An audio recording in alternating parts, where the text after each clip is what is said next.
Bismillahirrahmanirrahim. Assalamualaikum warahmatullahi wabarakatuh dan selamat sejahtera. Itulah kisah video tadi ringkas berkenaan situasi semasa COVID-19 pada masa kini. Yang dahulunya kita ingat kita dah boleh menang, tetapi sekarang hampir 10,000 kes, iaitu 9,020 kes dilaporkan pada hari ini. Ini situasi yang memang membimbangkan dan merisaukan kita semua, kerana kita antara 37 juta rakyat Malaysia akan tempias terkena ancaman wabak coronavirus ini tersebut. Jadi saya akan ceritakan benda ni dengan pengumuman total lockdown diumumkan oleh Yang Amat Berhormat Perdana Menteri pada 29 hari bulan Mei 2021. Jadi saya akan terangkan berkenaan total lockdown. Apa beza antara total lockdown dengan PKP yang sekarang buka puasa ni. Okey, total lockdown fasa pertama ni adalah total lockdown yang memang confirm kita tak boleh buat apa-apa langsung. Iaitu kita kena duduk rumah diam-diam. Kalau kita nak keluar beli barang apa-apa, hanya seorang saja dibenarkan. Sama seperti repeat balik pada MCO 1.0 pada bulan Mac 2020. Tetapi mungkin kali ini lebih ketat berbanding sebelumnya, kerana berkemungkinan dalam masa terdekat, ada hari ini ke ataupun hari esok, sebelum pelaksanaan total lockdown dilaksanakan dan pergerakan kita terhad hanya 10 km radius dan semua aktiviti ekonomi akan ditutup. Tetapi apa yang saya jangkakan untuk SOP-nya yang akan bekerja adalah kemungkinan barang-barang keperluan harian seperti sayur, ikan dan sebagainya beroperasi untuk mencari semua makan, tetapi ada catuan dan ada dia punya hadnya, iaitu hanya seminggu sekali saja orang tersebut boleh membelinya tersebut tanpa sebarang sebab. Ini situasi ini bukan saya nak kata berita palsu, tidak, tetapi saya dah mengkaji bagaimana situasi di Malaysia sekarang.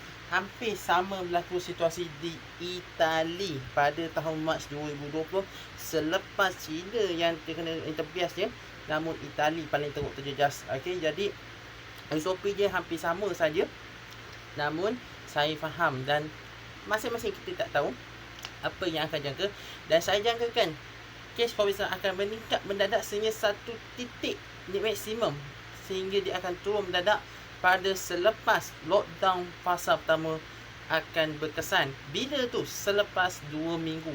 Bila tu? Bukan 2 minggu 1 bulan 6 tu dia turun, tidak. Dia selepas 2 minggu, 14 hari bulan tu, tengok dia ada turun ke tidak. Tetapi kalau dia tak turun, dia lanjutkan lagi. Tapi bayangkan total lockdown fasa pertama yang dilaksanakan oleh kerajaan ni hampir serupa dengan darurat. Okey, saya ulang, darurat. Bukan darurat kita tak boleh keluar rumah langsung. Kita masih boleh bergerak lagi ke sana ke sini, tetapi tak boleh keluar masuk. Kanak-kanak, ramai-ramai orang biasa kebanyakan tak boleh keluar dan jumpa sesiapa. Itu baru masuk darurat penuh. Kalau katalah ini PKP penuh, anda tak boleh pergi kerja, anda tak boleh nak buat apa-apa, tetapi masih operasi essential service dibenarkan beroperasi. Namun kalau katalah kes COVID naik sehingga sincap iaitu sampai 20 hingga 30 ribu, kemungkinan besar ada satu lagi fasa, iaitu darurat penuh yang akan diisytiharkan oleh Yang di-Pertuan Agong dalam masa tempoh terdekat ini. Tetapi inilah yang menyebabkan ekonomi negara kita akan runtuh sekiranya darurat penuh diisytiharkan. Apa diisytiharkan darurat penuh? Iaitu satu perintah ataupun yang dikeluarkan oleh Yang di-Pertuan Agong untuk menyuruh seluruh rakyat Malaysia duduk di rumah dan tidak dibenarkan sama sekali untuk keluar rumah sehingga tempoh darurat tersebut tamat. Tetapi kita tak tahu. Anda pernah belajar sejarah darurat pada Kerusuhan Kaum 13 Mei 1969, yang mana perlembagaan akan digantung sepenuhnya dan akan ditubuhkan manggiran. Itu Kerusuhan Kaum. Tetapi sekarang ini berbeza sedikit, iaitu berkenaan dengan perintah kawalan pergerakan penuh ataupun total lockdown. Mereka dah tak panggil mereka tidak dipanggil PKP yang biasa macam ni, tetapi total lockdown fasa pertama. Dan kalau dia berjaya turunkan sehingga kes semua lebih tinggi daripada ni, akan pergi ke stage 2. Namun itu pelonggaran sedikit demi sedikit. Sektor-sektor yang kritikal seperti pembinaan, perkilangan dan sebagainya akan dibuka beransur-ansur. Dan sekiranya kes tu turun sehingga 3,000, 2,000, 1,000, dia akan tak boleh buka semua sektor, tapi buka separuh demi separuh. Dan akhirnya akan tukar pada PKP yang hal berkuasa sekarang ni kepada PKP di mana hanya serintis saja sektor sosial dibuka, tetapi hanya yang terakhir itu PKPP, Perintah Kawalan Pergerakan Pemulihan hampir ke semua sektor sosial dan ekonomi dibuka. Ingat tuan-tuan dan puan-puan, kita ni diuji oleh Allah SWT dengan wabak yang COVID-19 kerana banyak sangat kita dosa yang ditanggung oleh kita sendiri tanpa kita sedar. Kita tahu kita ni marah kepada pemerintah, tapi tanpa kita sedar, kitalah yang menyebabkan dosa-dosa kita menanggung sendiri. Okay, so atas inisiatif ni saya dah terangkan apa itu total lockdown, dan ada satu stage di atas iaitu darurat penuh. Ini yang bahaya. Kalau sekiranya kes COVID-19 makin meningkat, darurat penuh disediakan, memang confirm perintah berkurung automatik dilaksanakan. Anda tahu perintah berkurung tu apa? Perintah berkurung adalah tak boleh langsung keluar. Walaupun anda tu sebagai pejabat awam biasa, tapi tak boleh keluar. Semua aspek media apa sebagainya ditutup, dan memang hanya keperluan asas sahaja seperti makanan dan telekomunikasi akan beroperasi sekali. Namun ada kebenaran khas. Sekiranya darurat penuh disediakan, maka kuasa penuh akan diberikan kepada anggota tentera, kerana tentera lah yang ambil alih keseluruhannya. Ingat, kita ni berada di PKP penuh.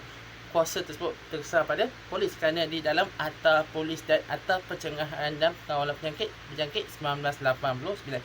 Tetapi kalau darurat penuh disyarat oleh Yang Dipertuan Agong, kesemua peluang untuk PKP penuh ditukar pada darurat penuh, maka kuasa polis tersebut akan diserahkan kepada pihak tentera, dan pihak tentera akan sesuka hati untuk menembak ataupun untuk menangkap, lazimnya menangkap ataupun membunuh sesiapa saja yang langgar arahan darurat tersebut.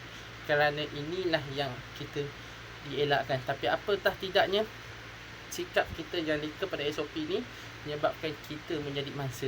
So haraplah apa yang saya sampaikan video ini penerangan tentang total lockdown, dan kita tidak panggil PKP yang sedia kali ini, kita panggil PKP fasa penuh.